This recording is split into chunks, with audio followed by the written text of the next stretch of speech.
हरे कृष्णा कृष्णा कृष्णा हरे हरे,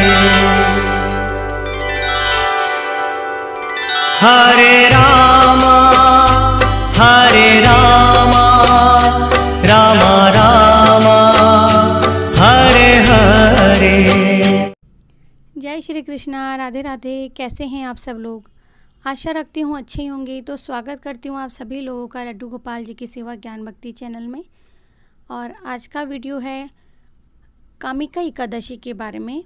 तो इसका शुभ मुहूर्त क्या है, पूजा विधि क्या है, पारण का मुहूर्त क्या है, ये सभी आज हम इस वीडियो में जानने वाले हैं।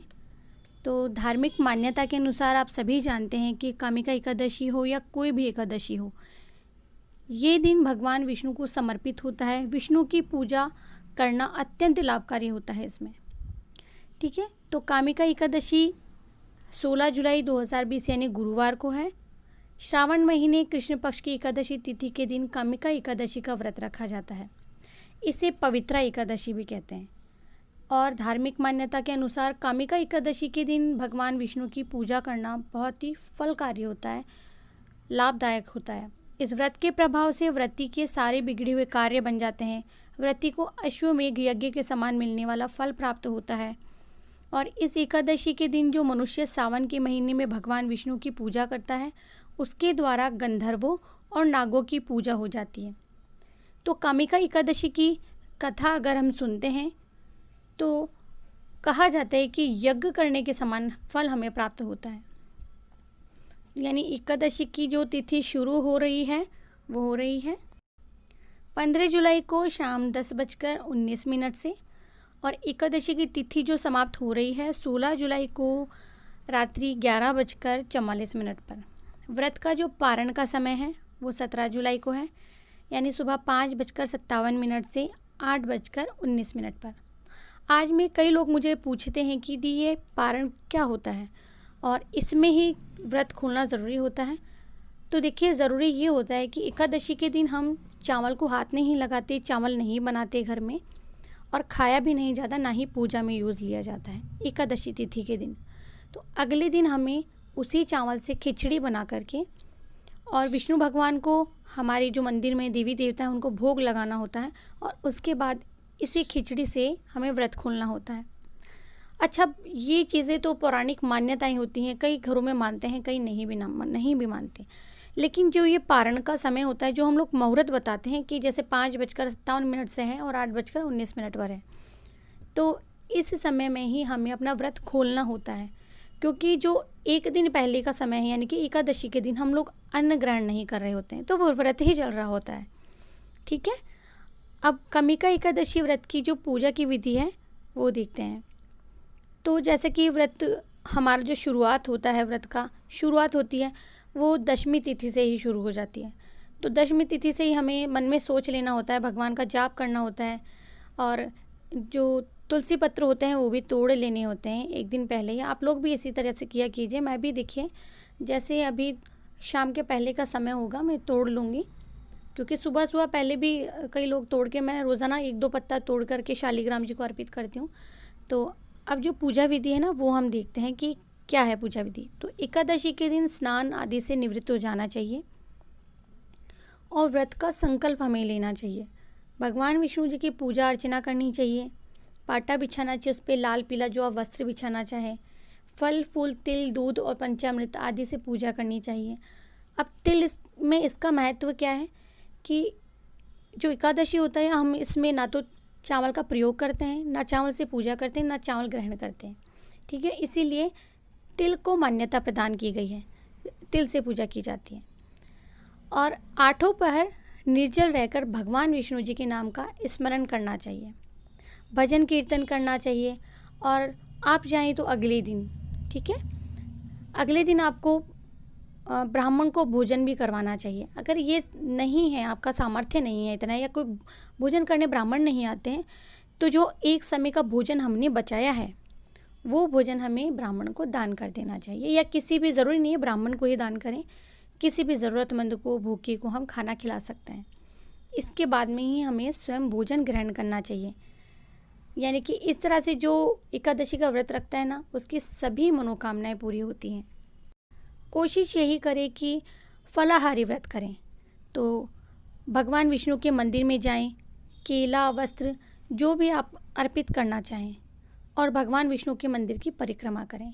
या मंदिर आपके आसपास कहीं नहीं है तो आप भगवान विष्णु जी की प्रतिमा घर में रखकर उसकी भी परिक्रमा कर सकते हैं। कई लोग 108 परिक्रमा करते हैं, कई लोग 7, कई 11, 21, इसी तरह से परिक्रमा की जाती है। तो देखिए, इस ये जो एकादशी है, कमिका एकादशी है, इसका महत्व क्या है? बिना महात्म्य के, बिना कथा के हर व्रत अधूरा होता है। वैसे तो प्रत्येक एकादशी पर तुलसी का महत्व होता है, तुलसी पत्र का विशेष महत्व होता है, लेकिन कमिका एकादशी का व्रत है, इसमें ज़्यादा होता है। तुलसी पत्र के बिना पूजा ग्रहण नहीं करते हमारे भगवान विष्णु। तो कोशिश यही करें कि आप पूजा में ये भी रखें, यानी कि तुलसी दल ज़रूर से रखें। और भगवान विष्णु की जो उपेंद्र अवतार हैं उनकी पूजा करें। व्रत के दौरान उनकी जो प्रिय वस्तुएं होती हैं वो उन्हें अर्पित करें। जैसे कि पीली चीज़ें उन्हें बहुत पसंद है, पीले फूल पसंद है, पीले वस्त्र पसंद है, पीले फल पसंद है। तो इसके अतिरिक्त आप दूध, पंचामृत तो है ही है, आप अपनी तरफ से जो रखना चाहते हैं उनके लिए वो आप रख सकते हैं। ये चीज़ें चाहें आप अपने पूरे घर में प्रसाद रूपी बांट दें, और आप चाहें तो किसी ज़रूरतमंद को देकर व्रत का लाभ और शुभ लाभ प्राप्त कर सकते हैं। ठीक है। अब कमिका एकादशी का महत्व क्या है? तो देखिए, इसका विशेष महत्व होता है। महाभारत काल में स्वयं भगवान कृष्ण ने पांडवों को एकादशी का महात्म्य के बारे में बताया था, और कामिका एकादशी का व्रत रखने और पूजा करने से जीवन से हर प्रकार के कष्ट दूर हो जाते हैं, सुख समृद्धि मिलती है, जीवन में सफलता प्राप्त होती है और पितृ भी प्रसन्न होते हैं। और कहते हैं कि जो कमिका एकादशी होती है, इसका व्रत रखने से पापों से भी मुक्ति मिल जाती है, हमारे सभी कष्टों का निवारण होता है और मनवांछित फल की प्राप्ति होती है। तो कामिका एकादशी उत्तम फलों को प्राप्त करने वाली होती है। श्री कृष्ण की पूजा करने में जो अमूल फलों की प्राप्ति होती है। इस दिन तीर्थ स्थलों में विशिष्ट स्थान जो होता है उसमें दान की प्रथा है, दान की प्रथा है। तो ये जो कामिका एकादशी का व्रत का जो फल है अश्वमेध यज्ञ के बराबर होता है। एकादशी व्रत करने के दिन श्री हरि का पूजन विशेषकर होता है, और आप चाहें तो अपने पितरों का पूजन भी कर सकते हैं इसी दिन। तो व्यक्ति के पितरों के भी कष्ट दूर हो जाते हैं। अगर ये व्रत हम करते हैं तो हमारे ही नहीं, हमारे जो पितर होते हैं उनके कष्ट भी दूर हो जाते हैं। व्यक्ति पाप रूपी संसार में उभरकर मोक्ष की प्राप्ति करता है और समर्थ हो जाता है। इस एकादशी के दिन जो मनुष्य सावन के महीने में भगवान विष्णु की पूजा पूर्ण विधि विधान से करता है ना, उसके द्वारा नाग देवता जो होते हैं वो उनकी पूजा ग्रहण करते हैं, और जो नागों की पूजा करने का फल होता है वो भी हमें मिलता है। अगर कुछ भी आप नहीं कर पा रहे हैं तो कामिका एकादशी का महात्म्य और कथा ज़रूर से सुने। ऐसे कहते हैं कि इसकी कथा सुनने मात्र से ही यज्ञ करने के बराबर और दान करने के बराबर हमें फल प्राप्त होता है। तो ये तो था इसका महात्म्य, और व्रत की विधि मैंने बता दी है। और एकादशी की जो व्रत की विधि है वो समान ही होती है सारी। ज़्यादातर मैं जब वीडियो बनाती हूँ तो उसमें शेयर करती हूँ आपको किस प्रकार से व्रत करना है। ओम नमो भगवते वासुदेवाय नमः मंत्र का जाप करना है, विष्णु सहस्त्र नाम का पाठ का जाप करना है आपको। आप चाहे भागवत पढ़ सकते हैं। इस दिन व्रत रखना काफ़ी महत्वपूर्ण होता है।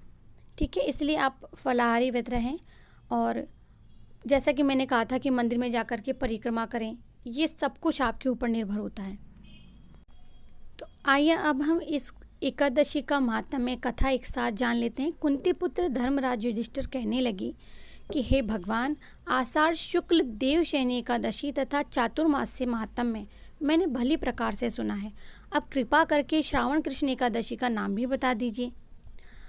तो श्री कृष्ण भगवान कहने लगे कि हे युधिष्ठिर, इस एकादशी की कथा एक समय स्वयं ब्रह्मा जी ने देवर्षि नारद जी से कही थी, वही मैं तुमसे कहता हूँ। नारद जी ने ब्रह्मा जी से पूछा था कि हे पितामह, श्रावण मास के कृष्ण पक्ष की एकादशी की कथा सुनने की मेरी इच्छा है। उसका क्या नाम है, क्या विधि है और इसका महात्म्य क्या है? सो कृपा करके आप कह दीजिए। नारद जी के वचन सुनकर ब्रह्मा जी ने कहा कि हे नारद, लोगों के हित के लिए तुमने बहुत ही सुंदर प्रश्न किया है। श्रावण मास की जो ये कृष्ण एकादशी है, इसका नाम कामिका है और उसके सुनने मात्र से वाजपेयी यज्ञ का फल प्राप्त होता है।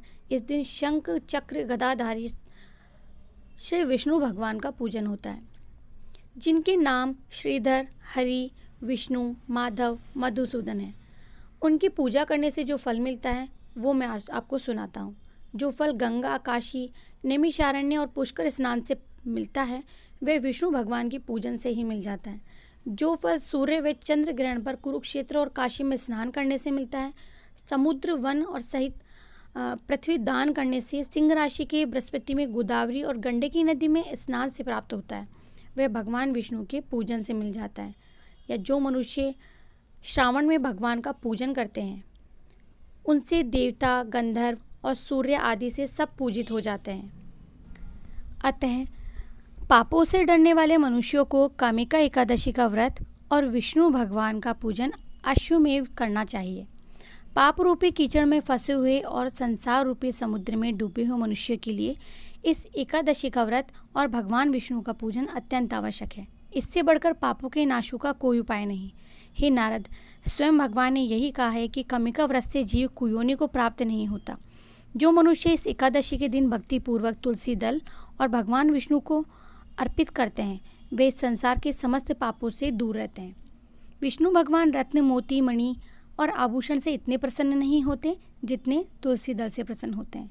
तुलसी दल पूजन का फल भार चांदी और यानी कि जो चांदी और सोने का जो दान होता है उसके बराबर माना जाता है।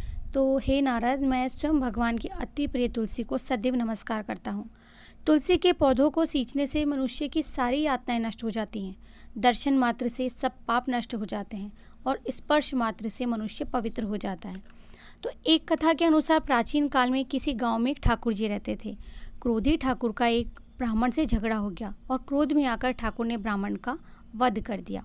अतः अपने अपराध की क्षमा याचना हेतु ब्राह्मण की क्रिया उसने करनी चाहिए, परंतु पंडितों ने उसे क्रिया में शामिल होने से मना कर दिया और वह ब्रह्म हत्या का दोषी बन गया। परिणाम स्वरूप ब्राह्मणों ने भोजन करने से इनकार कर दिया। तब उन्होंने एक मुनि से निवेदन किया कि हे भगवान, मेरा पाप कैसे दूर हो। इस पर मुनि ने उसे कामिका एकादशी व्रत करने की प्रेरणा दी। ठाकुर ने वैसा ही किया जैसा मुनि ने उससे कहा। जब रात्रि में भगवान की मूर्ति के पास वह शयन कर रहा था तभी उसे स्वप्न में प्रभु दर्शन हुए और उसके पापों को दूर करके उसे क्षमादान मिला।